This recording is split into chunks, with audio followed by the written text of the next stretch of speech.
우크라이나전의 전쟁 양상을 보면 기존의 전쟁 개념에서 많은 부분이 달라졌습니다. 그 중에 중요한 부분은 무인기와 자폭 드론이 다양하게 투입되었다는 부분입니다. 사람이 총을 들고 적진 깊이 침투하거나 조종사가 전투기를 몰고 적진 깊이 들어가는 위험한 작전보다는 무인 전투기와 자폭 드론 등을 적진 깊이 투입하여 적에게 치명타를 주는 경우가 많아졌다는 점입니다. 이것은 무인기의 기술과 자폭 드론의 범용성이 만들어낸 전쟁의 모습이고, 향후 벌어지는 전쟁에서는 이런 양상이 더욱 발전된 모습으로 더 뚜렷하게 나타날 것입니다. 이것은 분단 상황이 계속되어 언제라도 국지전이 벌어질 수 있는 우리나라의 전투체계에도 많은 시사점을 남깁니다. 이렇게 갈수록 고도화되는 무인기와 드론의 기술, 더 나아가 유무인복합 체계에 대해서 우리나라는 어떻게 대응하고 있을까요? 오늘은 우크라이나전이 시사하는 미래 전쟁에 대비하는 미국과 우리보다 조금 앞서고 있는 튀르키예의 무인기 체계, 그리고 우리의 현실과 목표를 살펴보겠습니다. 러시아 우크라이나전은 미래 전쟁의 청사진을 보여주었습니다. 위험지역은 사람 대신 무인기나 드론으로 대체하고, 사람은 비교적 안전지역에서 이들을 컨트롤하는 개념입니다. 미래전은 여기에 멈티, 즉 유무인복합 체계로 발전될 듯합니다. 기존의 무인기만 운영하던 방식은 사람의 안전은 보장되지만 급박하게 돌아가는 전장에서 최적화된 대응을 하기엔 부족합니다. 그래서 사람은 실시간으로 현장을 파악하고 위험 임무는 무인 전투기에 맡기는 개념이 체계화되고 있습니다. 그래서일까요? 글로벌호크, MQ-9 리퍼, MQ-4C, 모하비 이외에도 많은 고성능의 무인기를 보유, 운영 중인 미국이 기존의 무인기 운용과 별개로 유무인 복합 운용, 즉 멈티와 그 핵심 축인 로열 윙맨의 개발 속도가 매우 빨라졌습니다. 미국의 멈티는 엔듀릴사와 제너럴 아토믹사 두 축으로 진행 중입니다. 미 공군은 이미 시제 로열 윙맨 기체 일부를 띄우기 시작했고, 특히 엔듀릴사의 YFQ-44A는 버튼 한 번으로 이륙할 정도의 반자율 개념으로 발전하여 25년 10월 중순 첫 비행이 예정돼 있습니다. 또 시제기라 해도 단순 시험이 아니라 초기에 곧바로 임무 소프트웨어를 얹어 운용 현실성을 높이겠다는 전략도 내포하고 있습니다. 미 언론 보도에 따르면 YFQ-44A는 일정을 보다 앞당겨서 실전 준비 중이고, 초반부터 자율 기능을 강조하고 있습니다. 같은 축에서 제너럴 아토믹스의 YFQ-42A는 이미 첫 비행을 마쳤습니다. 이런 흐름은 유인기 한 대에 무인기 여러 대로 팀을 구성해 위험지역에 무인기가 먼저 침투하고, 유인기는 뒤에서 생존성과 타격 반경을 키우는 전투 방식, 즉 유무인복합 전투 체계를 목표로 합니다. 미 해군도 항공모함 운용이라는 더 어려운 기준을 충족해야 하기에 한층 신중하지만 큰 그림은 같습니다. 먼저 항모 기반 무인급유기 MQ-25 스팅레이의 개발이 완료 단계에 있습니다. 그 이후 다음 단계로 무장 임무가 가능한 해군형 로열 윙맨을 투입하려는 로드맵입니다. 일단 MQ-25 스팅레이는 원래 계획보다 일정이 다소 늦어져 초기 전력화 시점이 2027년도 말로 미뤄졌지만, 미 해군은 이 기체가 항모 전단의 무인 항공 시대를 여는 전환점이라고 규정합니다.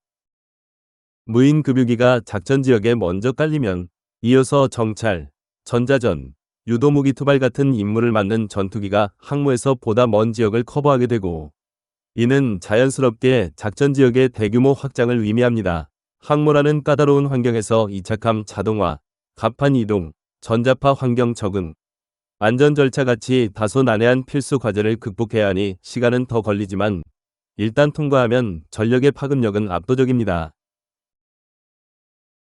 이제 시선을 튀르키예로 돌려보겠습니다. 멈티 개념은 아직 아니지만 무인기 쪽은 튀르키예가 아주 강한 면이 있습니다. 다소 자존심이 상하지만 무인기 측면에서는 튀르키예가 우리보다 한 발짝 멀리 달려가고 있습니다. 바이락타 ANK-3는 실전에 투입 중이고, 크즈렐마 Z 무인 전투기는 실전 투입 바로 직전까지 왔습니다. 크즈렐마는 드론이라기보다는 사람 없이 날아가는 전투기에 더 가깝습니다. 2025년 9월 말에는 아셀산의 정밀유도탄 톨룬을 실제로 장착하고 무장 비행 시험을 완료했다는 보도가 나왔습니다. 공개 사진과 기사에 따르면 양쪽 스마트랙에 톨룬을 달고 비행하면서 무장 통합 단계가 본격적으로 진행됐음을 보여줍니다. 즉, 정찰하는 무인기 수준을 넘어 실제 폭장과 사격을 수행하는 무인 전투기로 올라가고 있는 것입니다. 재원 측면에서도 제조사가 밝힌 수치는 최대 이륙 중량 약 8.5톤, 탑재 1.5톤, 순항 약 마하 0.6, 최대 약 마하 0.9. 전투행동 반경 500캐리, 운용고도 약 25,000피트는 단거리 이착륙과 함상 운용 가능성까지 염두에 둔 설계로 보여집니다. 애프터버너 시험 진전, 엔진 내재화 투자 소식까지 더해지며 값싸고 좋은 무인 전투기를 빠르게 만들어 실전 적용하고 수출까지 하는 튀르키예식 전략이 현실이 되어가고 있습니다. 미국과 튀르키예의 현실을 살펴봤습니다. 미국은 대형 프로젝트와 강력한 소프트웨어 생태계를 무기로 유인기와 무인기 팀 전술을 체계적으로 만들고 있고, 튀르키예는 저렴한 가격과 빠른 속도로 무장 통합을 앞세워 오늘 당장 전투가 가능한 무인 전투기를 구현하는 방향으로 달리고 있습니다. 미국의 장점은 표준화와 확장성입니다. 한번 항모 표준을 통과하면 전 세계 항모에서 전술 운용법이 바뀝니다.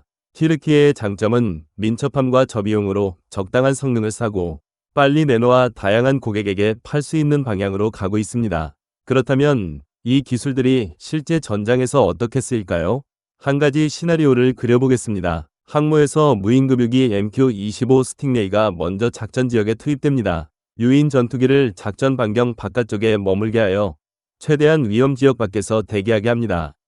동시에 해군형 로열 윙맨 다수가 저고도로 분산 침투합니다. 일부는 레이더를 끄고 적 방공의 빈틈을 찾고, 다른 일부는 전파를 내며 적 레이더를 끌어당겨 가짜 표적을 만들어낼 수 있습니다.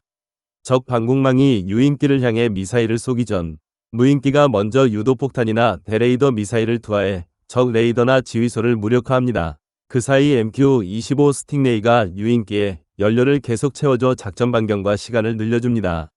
이렇게 유인기는 안전거리에서 연료 보급을 계속받으며 방공망이 마비된 적에게 장거리 미사일을 발사해 적에게 결정타를 날립니다.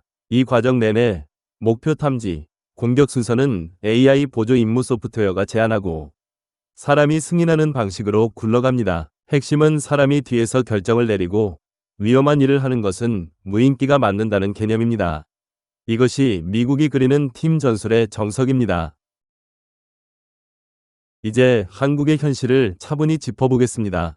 우리나라도 미국이나 튀르키예보다는 다소 뒤처져 있는 모습입니다만 로열 윙맨 로어스가 개발 완료 단계에 있습니다. 그동안 공군은 KF-21 보람의 전력화와 함께 이 로열 윙맨 연동 구상을 공개적으로 다뤄왔고, 국내 업체들도 스텔스 무인기 개념을 잇따라 내놓고 있습니다. 2025년 초에는 스텔스 형태의 윙맨 시제가 공개됐고, 한국항공우주와 대한항공 등은 각각 개념 설계와 시제 일정을 제시했습니다.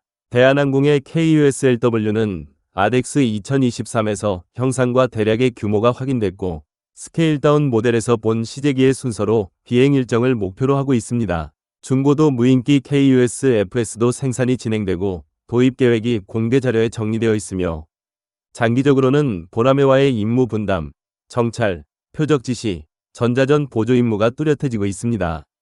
해군 쪽은 더 흥미로운 변화가 생겼습니다.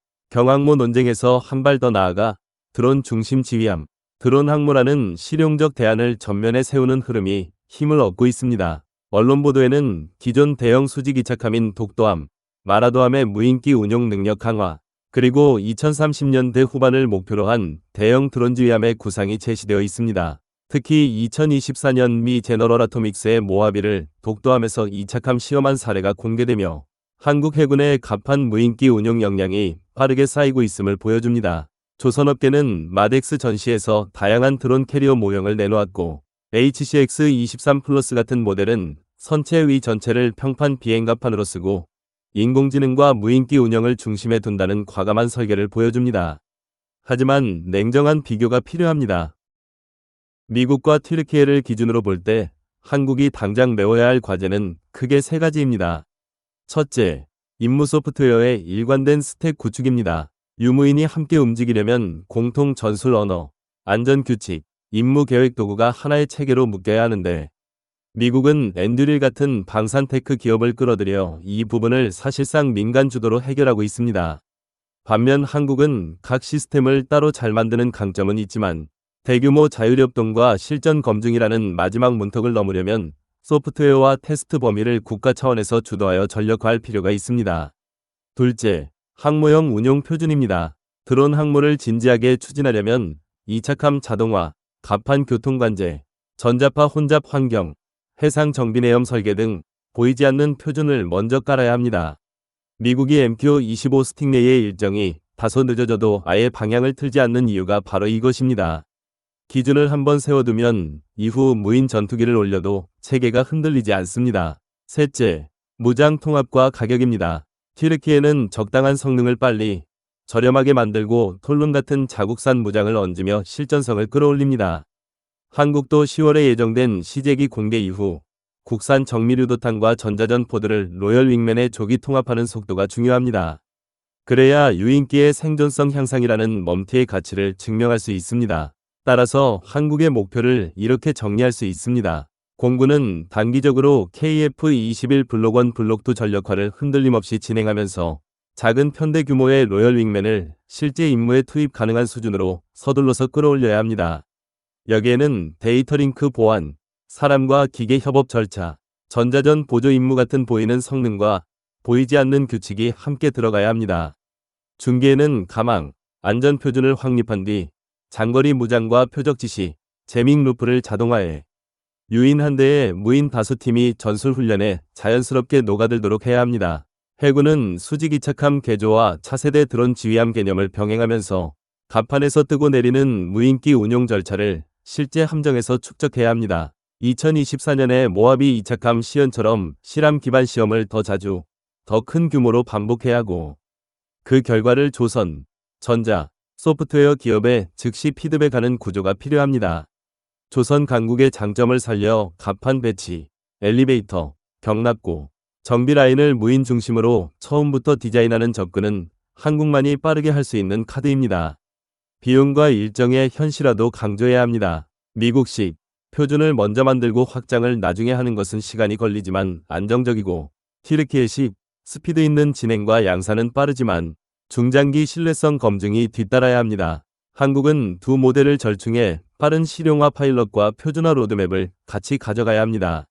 예를 들어 공군 기지 단위로 소규모 멈티 실전형 훈련을 운영하면서 동시에 합참, 국방부 레벨의 유무인 임무계획 소프트웨어와 데이터 규격을 표준화해 전체 군이 같은 체계로 임무를 짤 수 있게 해야 합니다. 이전의 고성능의 유인 전투기 주도의 전장에서 사람은 판단을 맡고 위험하고 반복적인 일은 값싼 무인기가 먼저 처리하는 구조로 바뀝니다. 미국은 그 구조를 항모와 대형 네트워크로 표준화하고 있고 튀르키예는 그 구조를 저렴하고 스피드 있게 구현해서 실전 배치하려 합니다. 한국은 두 길의 중간에서 빠른 실험과 튼튼한 표준을 동시에 잡아야 합니다. 그렇게 한다면 KF-21과 한국형 로열 윙맨 그리고 드론 지휘함으로 이어지는 그림은 단지 상상이 아니라 충분히 손에 잡히는 미래가 될 것입니다. 우리나라가 좀 서둘러서 격차를 따라잡아야 할 분야가 무인기와 유무인 복합체계입니다. 언제나 그렇듯 우리나라는 마음만 먹으면 해내는 근성과 해안이 있습니다. 그렇기에 이 격차는 단시간에 해소되고 오히려 더 앞서가는 모습도 그려볼 수 있겠습니다. 오늘 영상 즐거우셨나요? 오늘은 여기서 마치겠습니다. 영상 시청 감사합니다.